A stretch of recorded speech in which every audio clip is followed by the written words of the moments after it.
Hey everyone, good morning, welcome to my channel. আমি মন, আর আশা করবো তোমরা সবাই ভালো আছো, সুস্থ আছো। আমিও ভালোই আছি। আজকে হচ্ছে 4th of December আর এখন বাজে 8:30, ওই 8:32-33 হবে, 35 এরকম আর কি।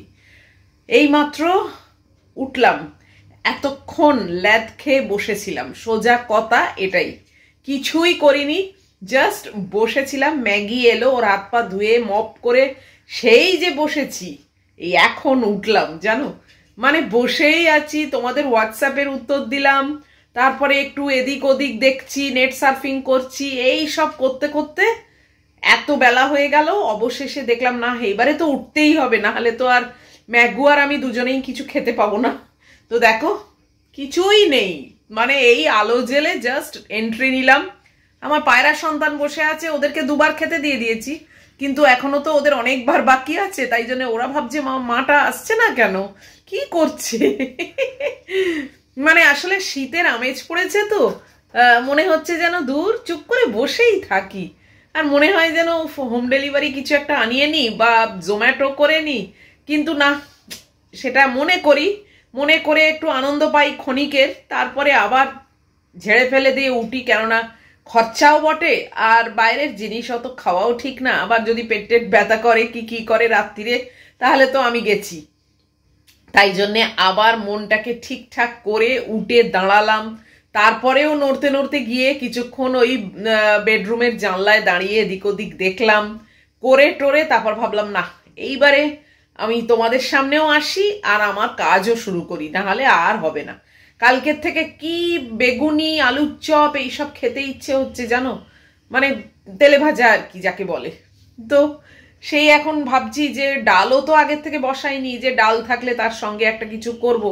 তা ভাবছি যে না, ডাল নেই তো কি হয়েছে, এখন ডাল সেদ্ধ করে করার ভাই এখন আর টাইম নেই, আর কড়াইয়ে দিয়ে আমি ডাল তৈরি করি না, ও গ্যাস অনেক খরচ হয়। তাই জন্য ভাবছি কি রান্না করব, ওই পেঁয়াজ কলি ভাজা করি আর একটু বেগুনি বা কুমড়ুনি এইসব করি, শুকনো শুকনো করে আমার হয়ে যাবে। ডিমও সেদ্ধ নেই, যে একটা ডিমের কারি করব সেটাও নেই, কিছুই ঠিক নেই। তো ওই জন্য ভাবছি যে দেখি তাই করব, নাকি পেঁয়াজির ঝাল করব, নাকি আলুর ঝাল করব, মানে পুরো কনফিউজড জানো তো। মানে সকাল থেকে বলতে গেলে রান্না নিয়ে কোনো কথাই চিন্তা করিনি। একটা যে এত বড় দায়িত্ব রয়েছে মাথার ওপর, দায়িত্ব মানে বলতে পারো নিজের জন্যই দায়িত্ব, তা না হলে আমার মানে এইসব আর খাওয়ার জন্য কে আছে, কেউই নেই, তবু নিজেকে তো খেতে দিতে হবে, সেই দায়িত্বটা মানে মাথা থেকেই বেরিয়ে গেছে, চিন্তাই করিনি। ম্যাগিটা তো সেট আছে, জানি রোজই একই ব্যাপার, কিন্তু আমাকেও তো খেতে দিতে হবে, তো সেই আমাকে খেতে দেওয়ার ব্যাপারটা কিছুই চিন্তা করিনি। অনেক রকম খেতে ইচ্ছে আছে, কিন্তু করতে কোনটা সহজ হবে সেটাই চিন্তা করছি এখন। তো ম্যাগির গুলো বসাতে বসাতে কিছু একটা ফাইন্ড আউট করে নি, যে শর্টকাটে কোনটা করব, করে আর ঠিক ব্যবস্থা করে নেবো, খেতে পাবো, এমন হবে না যে খেতে পাবো না, কিছু একটা ঠিক করে নেবো। তো চলো এখন একটু রাখি, ওদেরকে আগে খেতে দিই। এই যে দুজনে আমার বসে আছে জগাই মাধাই, দেখেছো, ওদেরকে আগে খেতে দেবো, তারপরে ততক্ষণে আমি ম্যাগির খাবারটা রেডি মানে বসাতে বসাতে চিন্তা করে নেবো যে কি করব। তারপর তোমাদেরকে আমি অবশ্যই বলছি সেটা, যে কি মানে বাতলালাম, যে কোনটা মোস্ট ইজিলি হবে সেইটাই বাতলেছি, সেটা তোমাদের জানাবো, সঙ্গে থাকো।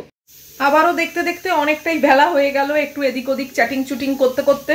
যাই হোক, এখানে মাঝখান থেকে ভাতটা আমার হয়ে গেছে আর ম্যাগির মাংসটা হচ্ছে, আর এখানে কড়া বসিয়ে দিয়েছি। পেঁয়াজ কলি বেগুন পেঁয়াজ দিয়ে একটু ভাজা করব, আর কুমড়ো ভাজা করব। কুমড়োনি করতে গেলে এখন বেসন ফ্যাসন গুলে অনেক মানে খেজমতির ব্যাপার আছে, সেটা আবার খাওয়ার সময় করতে হবে, তাই জন্য ওইদিকে আর যাচ্ছি না, এইটাই করছি। আর ভেবেছিলাম একটু আলুর ঝাল করব, তাও ভাবলাম না, দরকার নেই, একটা কিছু ডিমের ব্যাপার করে নেবো, মানে ডিমের পোচ কিছু আমার খাওয়া হয়ে যাবে। একা খেলে এই দিক দিয়ে একটা সুবিধে আছে বলো, যা হোক কিছু একটা করে পেটটা ভরা নিয়ে কথা। তো এখন কড়া বসিয়েছি, আগে পেঁয়াজ কলিটা ভেজে নিই, তারপর কুমড়োটা ভেজে নিলে মোটামুটি আমার রান্নার পাট শেষ। আর আজকের ব্রেকফাস্টে একদম ইয়ামি করে একটু ঝালমুড়ি মাখবো। বেশ অনেকদিন ঝালমুড়ি খাওয়া হয়নি, আমাকে দুজন কমেন্টেও লিখেছে যে তুমি আজকাল আর ঝালমুড়ি খাও না। তো আমার সেটা মনে হলো যে না, সত্যি তো অনেকদিন ঝালমুড়ি খাওয়া হয়নি, তো সেই ঝালমুড়িটা মাখবো, সেটাও এখনো কিছুই মাখা হয়নি। আগে পেঁয়াজ কলিটা চাপাই, ওটা হতে হতে ঝালমুড়ির ইনগ্রিডিয়েন্টসগুলো জোগাড় করে নেবো। চলো, অ্যাট লাস্ট রান্না চাপালাম, এই পেঁয়াজকলি, বেগুন আর পেঁয়াজ এটাই ভাজা করছি, আর তারপর কুমড়োটা ভাজবো। আজকের মেনুটা ঠিক সুবিধের হলো না জানো তো, কিন্তু ওই গাফিলতি করতে গিয়ে না মেনুটা পুরো ঝুলে গেল। কি শুকনো শুকনো করেই আজকে খেতে হবে। যাকগে চালিয়ে দেবো। ডিমও যদি না করতে ইচ্ছে হয়, মনে পড়লো আমার একটু দই আছে, সেই দইটা লাস্ট পাতে একটু ভাত দিয়ে মেখে খেয়ে নেবো। মিষ্টি দই আছে ওই মাদার ডেয়ারির, তো ওই একটা কাপ আছে, ওটা দিয়ে আমার হয়ে যাবে। তো এই পেঁয়াজকলিটা হয়ে গেছে, এখন এই কুমড়োগুলো দিচ্ছি। কুমড়ো নিয়ে আর করলাম না, কুমড়োর জাস্ট ভাজা। ওই এই দিয়ে আমার হয়ে যাবে এখন। যা হোক করে পেটটা ভরা নিয়ে কথা, আর একটু টেস্টি কিছু হলেই হলো। এদিকে ঝালমুড়ির সব ব্যবস্থা করে নিয়েছি, আর এই চিঁড়ে ভাজাটা বিদিশা দিয়েছিল সেই মার কাজের দিন। এত যুগ পরে এইটাকে কাটলাম, আর এইটাকে আজকে মানে এই মুড়িতে দেবো বলে দেখো এবার মুড়িটা দিলাম, একটু চানাচুরও দিয়েছি, চিঁড়ে ভাজাও দিয়েছি। এবার এটা মাখছি, ইয়ামি করে মাখছি, ধনেপাতা কাঁচা লঙ্কা সব দিয়েছি, আজকে আর কিছু বাদ দিইনি, যা যা আছে সব দিয়েছি। রান্নাঘরের কাজ শেষ। আজকে মানে লাঞ্চের না কোনো মাথা মুন্ডু নেই রেসিপির, মানে মেনুর আর কি, রেসিপি না মেনুর কোনো মাথা মুন্ডু নেই। ওদিকে পেঁয়াজকলি, বেগুন দিয়ে পেঁয়াজ দিয়ে ভাজা, তার সঙ্গে কুমড়ো ভাজা, আর কিচ্ছু নেই। এবার একটা ডিম হয়তো করে নেবো, আর কেননা কিছু প্রোটিন থাকছে না মানে ডায়েটের মধ্যে, তো একটা ডিম হয়তো করে নেবো, আর একটু মিষ্টি দই আছে সেইটা খাবো। তো এই দিয়ে আমার হয়ে যাবে আবার কি। কিন্তু সত্যি কোনো মাথা মুন্ডু নেই আজকে। তবে ব্রেকফাস্টটা কিন্তু জব্বর করেছি, যাই বলো। এই দেখো একদম ইয়ামি করে মেখেছি। আর আমার ছোট মেয়েকে তো আজকে দেখানোই হয়নি, চলো ছোট মেয়ে এখানে শুয়ে আছে, এই দেখো হাত কাটা জামা পরে দেখো কিরম শুয়ে আছে, ঘুরে টুরে এসে উনি ঘুমোচ্ছেন। আর এই ব্যাগটা এখনো আজাড় করা হয়নি জানো, এই দেখো ভেতরে শুধু রং আছে, এই দেখো এটার মধ্যেও রং, এই বাক্সটার ভেতর এই দেখ সব রং। এটা কিছুতেই আর আজাড় করা হচ্ছে না, করতে হবে এইবার। কিছুতেই আর হচ্ছে না, পড়েই আছে। আসলে ওই ব্যাগটার প্রয়োজনীয়তা নেই এখন, তো মানে যেই একটু দরকার পড়বে ওই ব্যাগটা নিয়ে বেরোতে হবে কি কি, তখন আপসে আমার ঠিক আজাড় করা হয়ে যাবে। আর আমার মেয়ে শুয়ে আছে, দেখতেই পেয়েছো। তো আমি এবার বসছি অ্যাট লাস্ট ব্রেকফাস্ট খেতে। আজকে কিন্তু অনেক বেলা হয়ে গেছে, 10টা বাজে জানো। আজকে না তোমাদের সঙ্গে একটা নিউজ শেয়ার করব জানো। এটা না কোনো গল্প বা কিছু নয়, যে কোনো আর্টিকেল বা কিছু সেরকম নয়, বাট এটা একটা মানে সত্যি ঘটনা, যেটা নিউজ বেরিয়েছে সেইটা আমার আজকে সকালে হঠাৎ নজরে এলো এবং মনে হলো তোমাদের সঙ্গে এটা শেয়ার করি, জাস্ট একটা সাবধানতার জন্যে আর কি। তো এখন দাঁড়াও আগে ঠিকঠাক করে সেট করে বসি। অনেক দিন পরে ঝালমুড়ি নিয়ে বসেছি।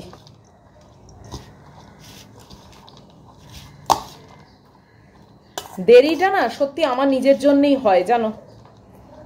সকালবেলা আসলে না উঠে পড়ি এক এক দিন, আবার এক এক দিন একদম ল্যাদ খেয়ে যাই, আর মনে হয় দূর একা একা মানে হবে, সব হবে পরে হবে, এই করে যেই একটু বসে পড়ি বেশিক্ষণ ধরে, বাস হয়ে গেল। না হলে মাঝে কিন্তু বেশ 8টার মধ্যেই উঠে পড়ছিলাম, এবং কত আর্লি হয়ে যেত বলো, 9টা 10-15 মধ্যে আমার সব হয়ে যেত। আবার এই ল্যাদামোটা আরম্ভ হয়েছে।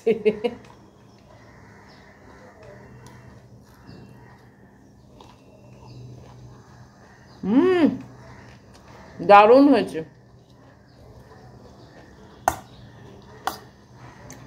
বিদিশার দেওয়া চিঁড়ে ভাজাটা সেই 8 তারিখে মার কাজের দিন দিয়েছিল, আর আজকে খুললাম।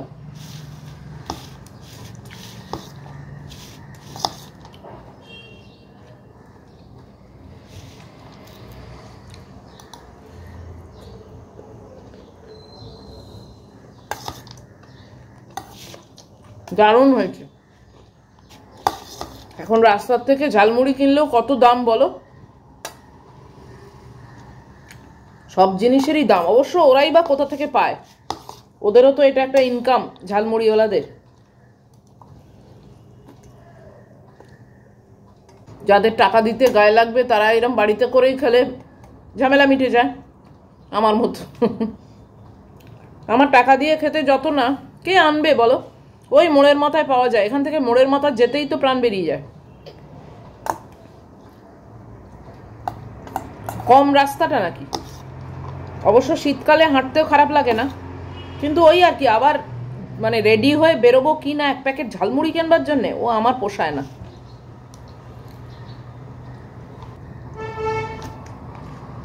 চলো খেয়ে নিয়ে চান টান করি, তারপরে আবার আসছি। প্রায় 11:15 মতো ভেজে গেছে, এখন আমি চান টান করে বেরোলাম। আজকে হেয়ার ওয়াশ করেছি, রোজই হেয়ার ওয়াশ করি, এক আধ দিন মাঝখানে আর হয় না। উফ, ম্যাগুর খাবারটা ওই যে হোল্ডারে দিয়ে দিয়েছি, মহিলা এখন ওর দিদির খাটে শুয়ে আছে। আর তোমাদেরকে আমি এখানে বসে একটু নিউজটা শেয়ার করি, দাঁড়াও। এটা কিন্তু একটা নিউজ, মানে খবর, একদম রিয়েল খবর ঘটেছে। বিয়ের পিঁড়িতে পা রাখার আগেই তোলপাড় কাণ্ড। উত্তরপ্রদেশের গাজিয়াবাদ জেলায় ঢিলা মোড় থানার সিংকারপুর রোডের একটি ব্যাঙ্কোয়েট হলে ঘটে গেল এক চাঞ্চল্যকর ঘটনা। বিয়ের পিঁড়িতে পা রাখার আগে মাদক সেবন করতে গিয়ে ধরা পড়ল পাত্র। ভেঙেই গেল গোটা বিয়েটা। এই ঘটনাকে কেন্দ্র করে উত্তপ্ত হয়ে ওঠে গোটা অনুষ্ঠান। অবশেষে বরযাত্রীদের কনে ছাড়াই ফিরে যেতে হয় তাদের বাড়ি। কনের পরিবারের অভিযোগের ভিত্তিতে পুলিশ পাত্র, তার ভাই, বোন এবং কাকার বিরুদ্ধে মামলা দায়ের করে এবং ঘটনার তদন্তও শুরু করেছে। কনের মা জানিয়েছেন, গান্ধীনগরের এক যুবকের সঙ্গে তার মেয়ের বিয়ে ঠিক হয়। বিয়ের জন্য 2.5 লক্ষ টাকায় ভাড়া করা হয় এই ব্যাঙ্কোয়েট হলটি। 450 জন অতিথির খাবারের আয়োজনও করা হয়। বিয়ের দিন বরযাত্রীরা যথাসময়ে ওই ব্যাঙ্কোয়েট হলেও পৌঁছয়। নিয়ম অনুযায়ী পাত্রকে একটি সোনার চেন, সোনার আংটি, একটি স্মার্ট ওয়াচ এবং 51,000 টাকা দেওয়া হয় কনের পরিবারের তরফ থেকে। তারপরে একে একে বিভিন্ন বিয়ের আচার অনুষ্ঠান শুরু হওয়ার পালা। মালা বদলের প্রস্তুতি চলছিল তখন। হঠাৎই মঞ্চ থেকে উধাও হয়ে যান পাত্র। অনেক খোঁজাখুঁজির পর দেখা যায় বন্ধুদের সঙ্গে মঞ্চের পেছনে লুকিয়ে মাদক সেবন করছেন তিনি। ধরা পড়ে গিয়ে বাথরুমে যাওয়ার অজুহাত দেন তিনি। অনুষ্ঠানে ফিরে এসে বারবার তাকে পেছন দিকে যেতে দেখা যায়। কনের পরিবারের সন্দেহ হওয়ায় তারা পিছু নেন। সেই সময় দেখা যায় পাত্র বাথরুমে ঢুকে মাদক সেবন করছেন। বিষয়টি জানাজানি হওয়ার পর বিয়ের অনুষ্ঠানে উত্তেজনার সৃষ্টি হয়। কনের পরিবারের সিদ্ধান্তে ভেঙে যায় গোটা বিবাহ। কনের পরিবারের দাবি, বরের পরিবার বিয়ের সময় 10 লক্ষ টাকা পণ দাবি করেছিল। কনের মা জানান, বিয়ের জন্য তিনি 15 লক্ষ টাকা ধার করেছিলেন। বিয়ে ভেঙে যাওয়ার ফলে তিনি আর্থিক ক্ষতির পাশাপাশি মানসিক চাপে রয়েছেন এবং তার সঙ্গে সারা পরিবারও। ঘটনার তদন্ত করছে পুলিশ এবং অভিযুক্তদের বিরুদ্ধে কঠোর ব্যবস্থা নেওয়া হবে বলে আশ্বাস দেওয়া হয়েছে। চিন্তা করো, এটা কোনো গল্প নয়, এটা একটা রিয়েল মানে ইনসিডেন্ট ঘটেছে, যেটা নিউজে এসছে। আমি দেখলাম আজকে, দেখেই আমি তো মানে হাঁ হয়ে গেছি যে বাপরে কি অবস্থা। কিন্তু আমার এটা মানে প্রশ্ন যে ছেলেটি সম্বন্ধে কি আগে কোনো খোঁজ খবর নেওয়া হয়নি? হ্যাঁ, এটা অবশ্য সত্যি কথাই যে প্রচুর খোঁজ খবর নেওয়ার পরেও, প্রচুর বছর প্রেম করার পরেও সেই পাত্র গন্ডগোলে হয়ে যায়, বিবাহ ভেঙে যায়, সেসব কেস তো আছেই। কিন্তু এদের ক্ষেত্রেও বলছি, এরা কি বিন্দুমাত্র খবর নেয়নি যে একটা ছেলে যে রীতিমতো ড্রাগ অ্যাডিক্ট বা প্রেত? কিন্তু আমি কি বলতো, মানে অলওয়েজ পজিটিভ চিন্তা করি এবং সেখান থেকে আমার মনে হয় যে হ্যাঁ, ওদের হয়তো অনেকটাই টাকা লস হলো। 15 লক্ষ টাকাটা মুখের কথা নয়, অনেক টাকা লস হলো, অনেক প্রেস্টিজ একটা গেল। প্রচুর লোকজন, 450 জন মানে ইনভিটেশন পেয়েছিল, তারা এসেছে, তাদের সামনে মাথা হেঁট হয়ে গেল, সব মানলাম। কিন্তু আমার মনে হলো এই বিয়েটা হয়নি বলে মেয়েটা বেঁচে গেল। তোমাদের কি মত অবশ্যই কমেন্ট বক্সে লিখে জানাও। মেয়েটা বেঁচে গেল, কেননা দেখো, টাকা পয়সা, মান সম্মান, এগুলো সব আস্তে আস্তে আস্তে আস্তে কিন্তু রিকভার হবে। কিন্তু মেয়েটা যদি আজকে ওই ড্রাগ অ্যাডিক্ট ছেলের ঘরে চলে যেত, তার হাতের মুঠোয় চলে যেত, তাহলে কি বিপদটাই মেয়েটার হতো। সেই দিক থেকে চিন্তা করলে আমি 100 বার বলবো যে এটা খুব ভালো হয়েছে। হয়তো প্রাণেই মেরে দিত, এই ড্রাগ এডিক্ট ছেলে, কে জানে। খুবই ভাগ্যক্রমে মেয়েটা বেঁচে গেছে। উফ, সত্যি এইসব কাহিনীগুলো মানে এইসব ইনসিডেন্টগুলো ঘটে, কিন্তু আমার মনে হয় না এরও কোনো বিচার হবে। কেননা দেখো, বিচারের ব্যাপার বলতে গেলে তো অনেক কথাই বেরিয়ে আসে, আমি সেই দিকে যেতে চাইছি না। দিনের পর দিন হয়ে গেলেও কিন্তু কোনোই কিছু বিচার হয় না, কোনোই কিছু মানে প্রবলেমের সলিউশন বেরোয় না, সবই আবার গতানুগতিকভাবেই চলতে থাকে। তো এটারও আমার মনে হয় না সেই ব্যতিক্রম কিছু একটা হবে। এও দেখবে আস্তে আস্তে সবাই ভুলে যাবে, সব আবার নর্মাল লাইফ লিড করতে থাকবে। এবং এটাও হয়তো হতে পারে যে এই ছেলেটি আবার অন্য কোনো জায়গায় টপ ফেলবে এবং সেখান থেকে আবার কিছু টাকা পয়সা নেবে, চেন ফেন নেবে, নিয়ে আবার সেখানে বিয়ের পিঁড়িতে বসবে, তাই বা কে জানে, তাই না? সব কিছুই সম্ভব এখনকার দিনে। যে দেশে ল অ্যান্ড অর্ডারটা স্ট্রং নয় সেখানে সবই পসিবল। অবশ্য ইউপি গভর্নমেন্ট কতটা শক্তপোক্ত এবং ওখানকার ল অ্যান্ড অর্ডারটা কতটা শক্তপোক্ত সেই সম্বন্ধে আমার অতটা ধারণা নেই, তাই একটা মানে মন্তব্য করে দেওয়াটা ঠিক না। কিন্তু ওভারঅল যা করাপশান চতুর্দিকে চলছে তার উপর বেস করে খুবই সন্দেহ লাগছে আমার যে এটা কত দূর বিচার পাবে এবং কত দূর এই মানে প্রবলেমের সলিউশনটা হবে। যাই হোক, এটা একটা মানে ইনসিডেন্ট আমার মনে হয়েছে তোমাদের সবার সঙ্গে শেয়ার করা দরকার। এবং প্রত্যেকে যারা মানে বিয়ে করতে যাচ্ছ এবং তাদের বাড়ির লোককেও বলবো খুব সাবধান, এখন দিনকাল প্রচণ্ড খারাপ। মানে বিয়ে যদি করতেই হয় তাহলে কিন্তু অনেকবার আগু পিছু চিন্তা করে প্রচুর খবর নিয়ে, যতই প্রেম বিবাহ হোক আর যাই হোক না কেন, তাও আমার মনে হয় পেছনটা মানে ভালো করে যাচাই করে দেখা দরকার, মানে পেছনের খোঁজ খবরগুলো নেওয়া দরকার। কেননা ইমোশনের ওপর ভর দিয়ে ওই 3টে দিন মানে বিয়ে বৌভাত মাঝখানের একটা দিন এই সবগুলো পার করে যাওয়ার পরও কিন্তু সারাটা জীবন পড়ে থাকে। তো সেই জন্যে ভীষণ কশাসলি থাকা উচিত এবং চোখ কান খুলে রাখা উচিত। সে যে যাই মনে করুক না কেন, আগু পিছু চিন্তা না করে কখনোই এগোনো উচিত নয়। তো চলো, আর কিছু দেখানোর নেই, এবার ম্যাগিকে খাওয়াতে বসবো। আর তারপর তো জানোই আমার আর কিছুই করার থাকে না, ওই একটু পেয়ারা কাটা আছে সেই খাবো, আর একটু ফ্যাব্রিক কিছু করব, করে নিজেকে ব্যস্ত রাখার চেষ্টা করব, জাস্ট টাইমগুলো কাটানো আর কি, আর কিছুই নয়। তো আজকে এইখানেই শেষ করে দিচ্ছি ভিডিওটা। যদি আজকের ভিডিও তোমাদের ভালো লাগে তাহলে প্লিজ একটা লাইক, শেয়ার, কমেন্ট আর সাবস্ক্রাইব করো। অবশ্যই এই নিউজটা জানার পর তোমাদের কি মন্তব্য সেটাও লিখো, এবং নিশ্চয়ই দেখা হচ্ছে তোমাদের সঙ্গে আবার পরের ভ্লগে। টিল দেন তোমরা খুব ভালো থাকবে, সাবধানে থাকবে। Love you all.